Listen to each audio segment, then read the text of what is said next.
Hello, everyone, and welcome to Autism Stories. I'm your host, Doug Bletcher, the founder of Autism Personal Coach.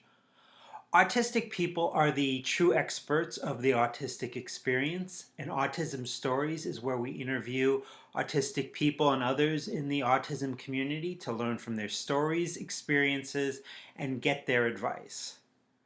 Maya Angelou said once that music was her refuge, and music can certainly be a refuge to so many of us. However, for autistic people, music isn't always taught in a way that works for them based on their learning styles. On this episode of Autism Stories, we talk with Hannah Petry about her music studio and how to best support autistic people in learning to sing or to play an instrument. We hope you enjoy today's conversation. Hannah, thanks so much for joining Autism Stories. Thank you. Wanted to start out and learn, where does your story in the autism community begin? Yeah, I was always a different child growing up, and I knew that I was really different from a lot of people. I faced a lot of bullying, and I was outcasted in a lot of communities and a lot of groups and stuff. And, I was definitely really lonely. And as I was getting into my earlier 20s, I was thinking to myself, I think I might be autistic. So I was just looking around online and trying to find how to get evaluated, diagnosed, and treated. And I came across the Autism Society of America, and I saw that they had a chapter in Greater Cincinnati, which is where I live. And I looked and I found a psychologist that did all three. He evaluated, diagnosed, and treated individuals with autism through counseling. So I ended up getting tested in 2017 and got the diagnosis of autism and ADD. And then he recommended the Cincinnati Adults with Autism community group that meets on Sundays. So I decided to do that, and I have been doing that now for about 3 years.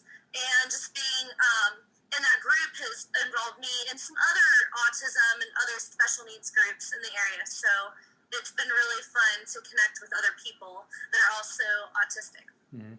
Now, you've been teaching private music lessons for over a decade now. Where did kind of that music bug initially hit you? That music bug has always been there. So when I was growing up, I loved the movie Anastasia. I was always singing to the songs. I had my Anastasia outfit that my mom was trying so hard to pry off of me. But I would wear it all the time, and I'd sing. And then I really liked Barney. And I was the Barney fanatic. I was always watching Barney and holding my Barney and singing all the time. And my family just said that as I was growing up, I was always singing and just loving music. I was listening to music, I was singing to the music. And then in sixth grade, I took up piano. I had an old piano in my basement and was just starting to kind of fiddle around with it. And I was learning some things by myself. And then my parents realized that I was bugging them playing piano all the time, especially on our old, clinky, gross piano in the basement. So they were like, I think we need to get her into piano lessons. So they did get me into piano lessons. And then in sixth grade, I was also introduced to the clarinet and marching band and symphonic band. So I was learning two instruments at once and singing, and I just realized at that young age of 11 that I wanted to be a musician for the rest of my life, and that I wanted to just share my love for music with other people. Now, last year you founded a business, Diatonic Music, that's dedicated to providing customized lesson plans to fit the needs of neurodiverse students. I've talked with many entrepreneurs here on Autism Stories, and many times they've talked about how self-employment's been a great option for them compared to traditional employment. How would you compare the experience of self-employment versus traditional employment for you? There are pros and cons to each kind of employment. When I did have traditional employment, I did have the set schedule of hours that I was expected to work. I did really appreciate that because I'm a very schedule-oriented, organized kind of person. I also liked learning new skills and trying new things. And I did come in contact with a lot of people that were coworkers that I actually appreciated working with. And even though I did have some struggles with management and authority figures, I did learn a lot of valuable skills being in the workforce in the traditional environment of doing your basic W-2 job where you go and you have a set scheduled hours and tasks and you fulfill them. I really like the self-employment avenue because I get to choose my own hours. I get to choose my own schedule. I get to choose who I want to work with and who I don't. I get to have all this freedom to design my own rules, my own policies, my own morals that I abide by. It's all up to me, and I really, really enjoy that, especially because right now I am passionate about working with the neurodiverse community who are just like me and completely different from me. And if I were to teach in a regular studio, what I call the W-2 studio, where you go, you have your set hours, and you teach the students they want you to teach, I would be teaching some students that I would really, really enjoy working with. And let's face it, some that I may not be as suited to work with. So doing the self-employment avenue just gives me all this freedom to choose my own path, and I get to really revel in it and just be passionate about what I do and bring energy and passion and creativity to my job every day. You were mentioning about you're able to create your own schedule, which I love as an entrepreneur myself. I was wondering for you, with creating your own schedule, like on days when your energy or spoons are low, how helpful something like that is. Super helpful because even though it's not really often that I would cancel my schedule or change a lot of things immediately, it's just good to know that I'm in control. I'm in full control of what I get to do that day. So if I'm just having a really low day, I had a meltdown because, I just have a lot of things going on and there's just a lot of stress or there's a lot of tension or anxiety. I get to do my meditation techniques, do my anxiety techniques, and then I get to look at my situation and say, man, I'm really glad today, though, that I have the opportunity to work with people that I want to work with and do the work that I love doing, which is teaching music to people that are also neurodiverse so that we can all become a little more confident and empowered in our neurodiversity. And I think of that overall goal that I'm trying to do, my mission statement, which is that, and I realize, okay, this is what I'm going to do today. This is an opportunity that I get to be closer in stepping towards that goal. And when I look at the big picture, the small picture seems to kind of fade a bit into the background. And then I have the energy to do what I love doing, which is teaching. Mhm. Now, in so many areas of learning, neurodiverse students' needs probably aren't met. So, thinking about music lessons, what are some of the challenges you see for neurodiverse learners? I see quite a few challenges. Being different, obviously, we know as neurodiverse individuals that we can oftentimes see, think, feel, and just do things that are different from the neurotypical world. And oftentimes, neurotypicals are wonderful people, but they just don't understand us because we are not them and they are not us. So oftentimes, the neurodiverse student has much different ways of looking at things, and the neurotypical simply doesn't understand how that neurodiverse person might see that. There might also be sensitivities or aversions to certain things that the neurodiverse individual might have that the neurotypical does not have, and they don't really understand because, again, they're not really neurodiverse. They just don't understand that kind of world, and they don't really empathize fully with that world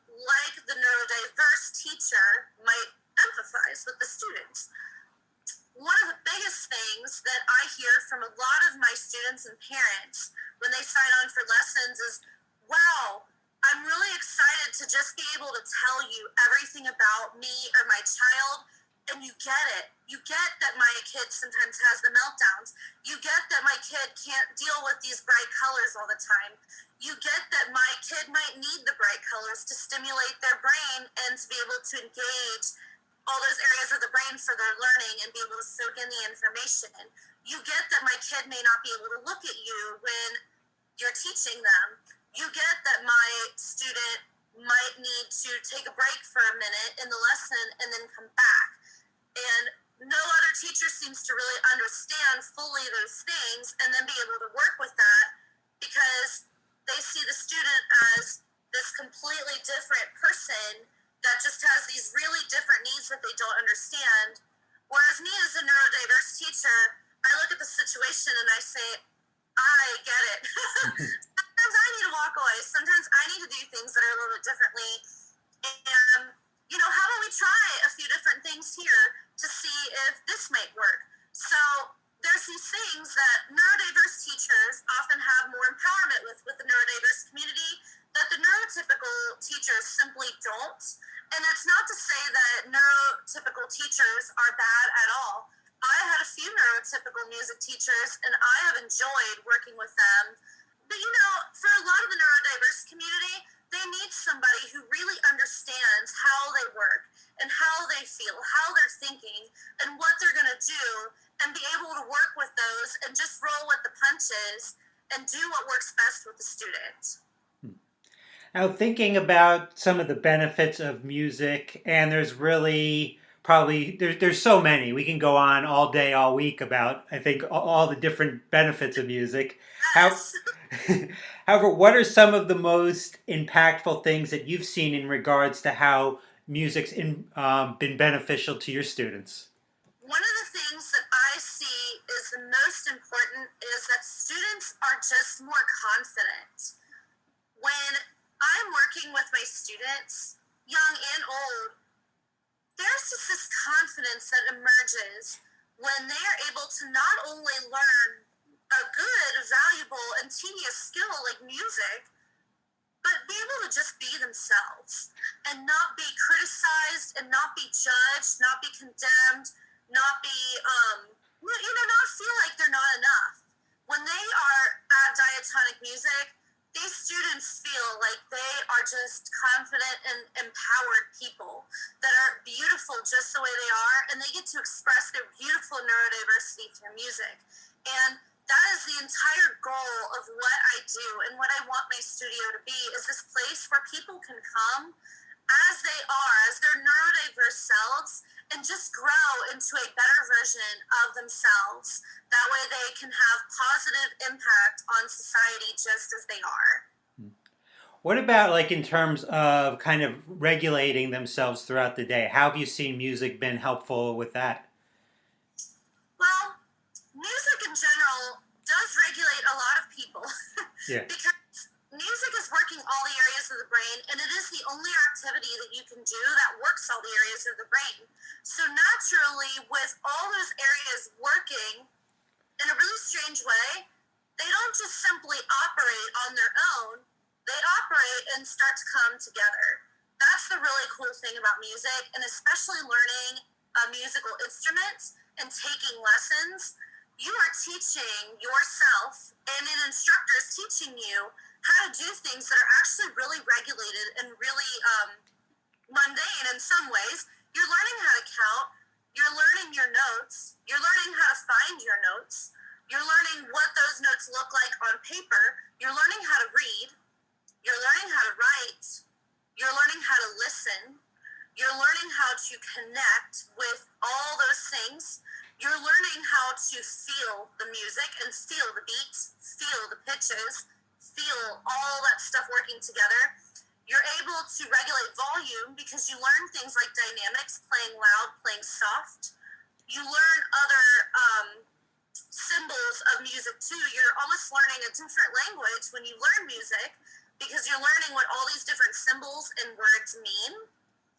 And so when you're doing all those things together, again, it's morphing all those areas of your brain that are working at the same time, and it's putting them in this collective motion.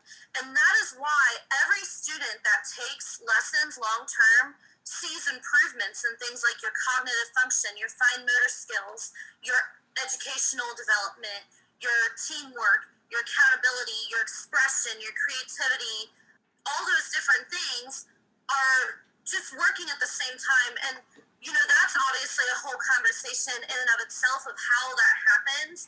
But when all those things happen, you just start getting a more refined version of yourself. You feel like you're a little more in control because you're like, man, my brain is doing all these things at once and it's actually not falling apart.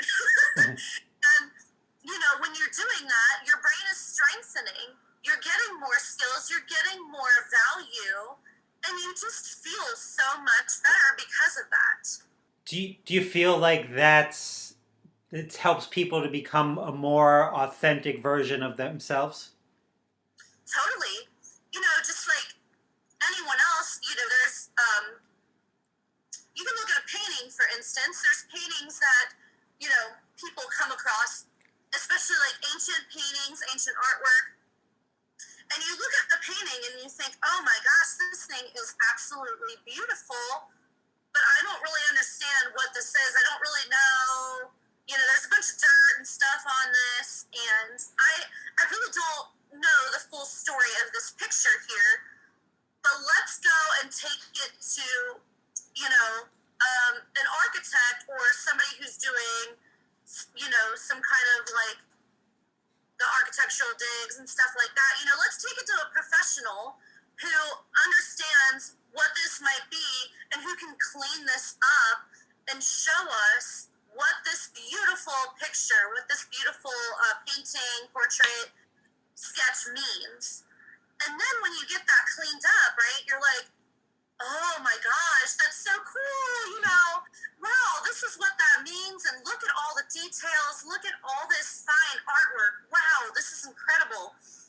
I think every individual is just like that, especially the neurodiverse community. We are all people that are absolutely beautiful and wonderfully created, and we are perfect just the way we are. However, sometimes we have a lot of things that just get in the way of being able to be our truest, best selves. And so when you do something like music lessons, it really is one fun way of just kind of scratching off that dirt and that grime that might be in there, preventing you from really being your best self.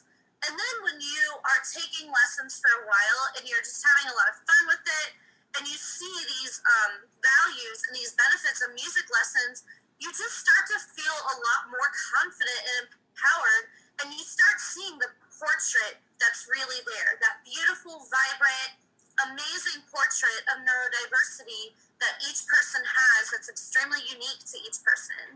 And it's the coolest thing ever to see because it's not changing who the person is.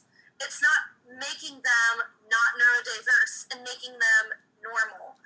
It's making them just see and step into their truest identity and be their truest and best self.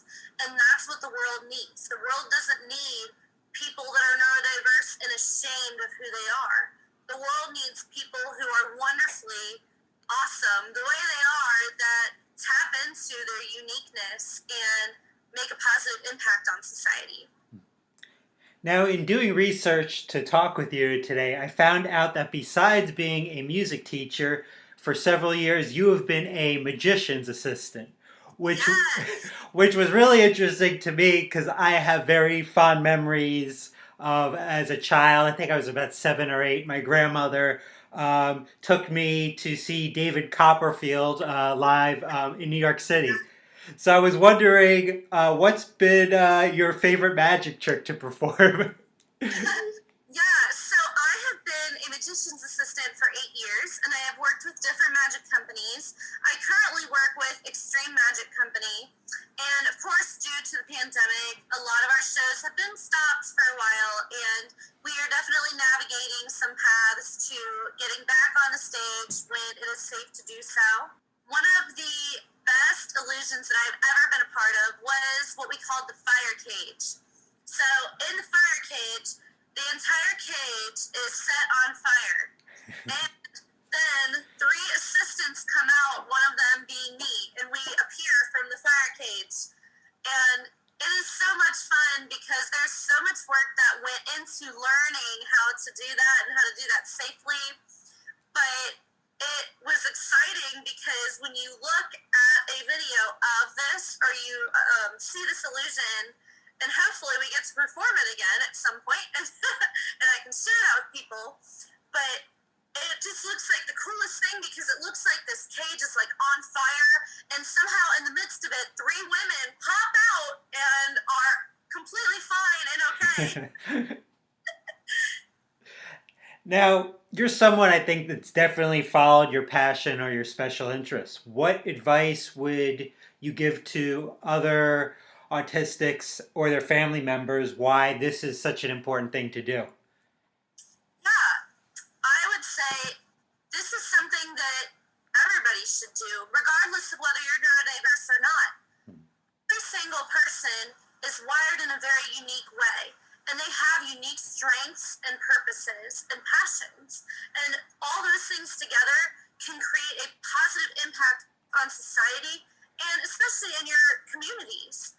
If you tell an individual that loves the medical field that they're being a little too crazy and they're a little too obsessed and that they should maybe tone down those things, you're stifling their passion to maybe one day be a doctor or a nurse or a medical assistant.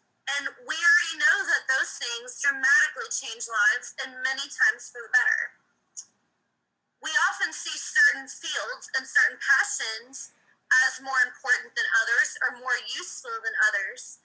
However, I think we can all understand that if we take anyone's particular passion away, and you take enough people's passion that's suited kind of towards that area away from them, you're losing an entire subject of things that you could learn a lot about. If you take away somebody's love for elephants, you might be taking away their desire to do more research on elephants and to save the elephants. You might be taking someone's passion away if they have the passion for building Legos all the time. You might be stifling an individual's architectural skills, and you might be stifling their ability to one day maybe build a building or a city or a resort.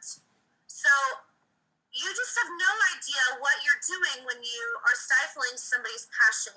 And that passion that they have can always be used for something even greater than themselves. Even if it's just simply a hobby, it's bringing them joy, it's bringing them happiness, and in many cases it can bring a contribution to society and be a very active and vibrant career path for the individual.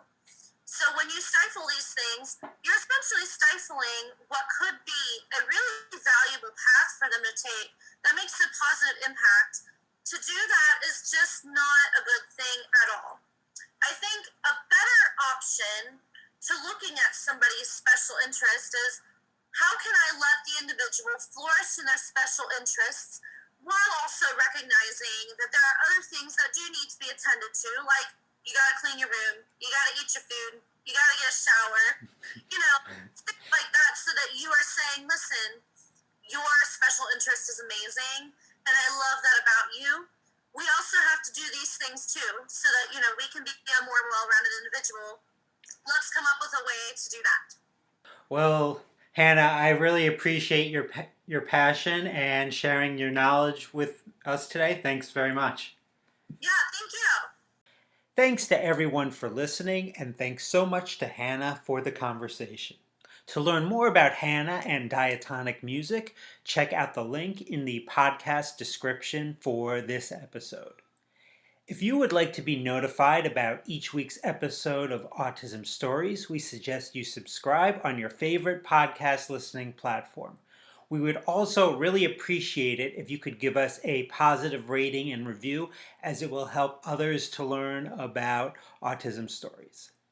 On the next episode of Autism Stories, we will talk with Andrew Arbeau about strategies on making driving less overwhelming for autistics. Talk to you then.